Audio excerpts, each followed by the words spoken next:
Assalamualaikum warahmatullahi wabarakatuh. Nama saya Hengki Anja Kurniawan.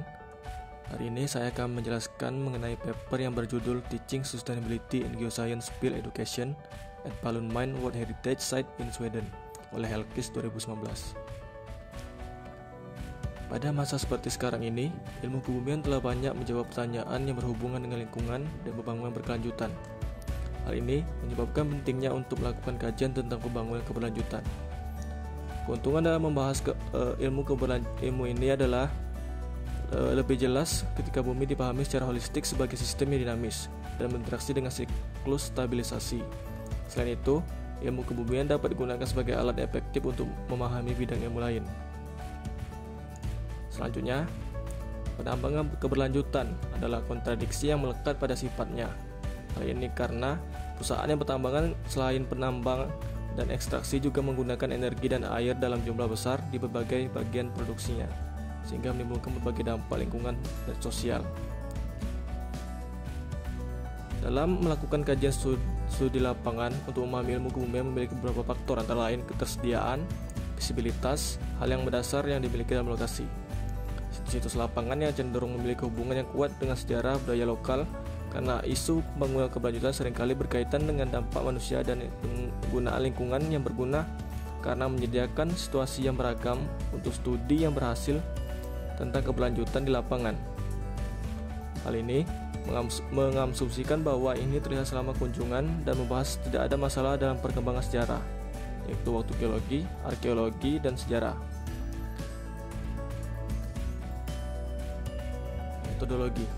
Metodologi yang digunakan dalam penelitian adalah dengan melakukan studi literatur dari berbagai sumber dari berbagai penelitian sebelumnya, kompleksitas geologis dan geokimia dalam satu situs, serta dampak manusia yang berkaitan memberikan situasi untuk berbagai jenis studi dan juga metodologi.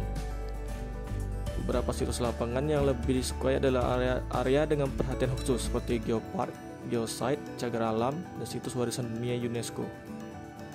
Situs-situs ini sering diberi status khusus karena perkembangan geologisnya yang kompleks dan beragam. Namun, banyak penelitian di situs-situs ini berfokus pada perlindungan geowisata dan pariwisata berkelanjutan untuk masyarakat lokal daripada pendidikan.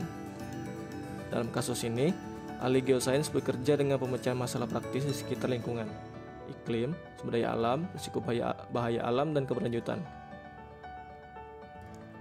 Aspek studi lapangan aktif dari desain kurikulum mendukung hal ini sebagai cara belajar alami untuk berkolaborasi, dan penelitian yang telah menunjukkan pengaruh positif dari pengalaman interdisipliner pada pembelajaran siswa selama pelatihan kerja lapangan mereka. Orion 1989 atau 1993 mengangkat isu penting seputar penggunaan studi lapangan dalam pendidikan geosains. Ini termasuk bahwa eksposur ke objek lapangan harus cukup jelas untuk berbicara sendiri, dan bahwa seseorang harus melakukan pembelajaran di stasiun yang didimensikan dengan baik, yang mudah ditemukan, bersama dengan persiapan dan ringkasan pembelajaran yang terkait dengan kunjungan lapangan. Poinnya mungkin sangat valid untuk studi lapangan yang bertujuan untuk mengajarkan pembangunan keberlanjutan dan ilmu bumi. Melalui situasi ini, dimungkinkan untuk menunjuk pada aktivitas yang tidak berkelanjutan, serta jenis tindakan yang mungkin dapat menangani masalah lingkungan untuk mencapai situasi yang berkelanjutan. Salah satu masalah metodologis yang timbul dari daerah tersebut adalah masalah penentuan tanggal akur geologi, perkembangan lanskap, dan aktivitas penambangan awal. Hal ini sejalan dengan masalah rumit serta temporer mengidentifikasi langkah-langkah dan pengembangan kawasan. Hasil dan pembahasan. Beragamnya aktivitas di lokasi penambangan menimbulkan berbagai jenis sampah di kawasan tersebut.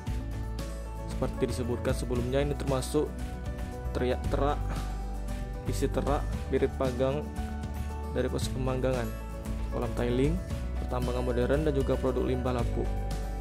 Karena masalah lingkungan yang besar di wilayah ini, terutama di Falun, telah menjadi perhatian regional dan nasional setidaknya sejak akhir 1980-an.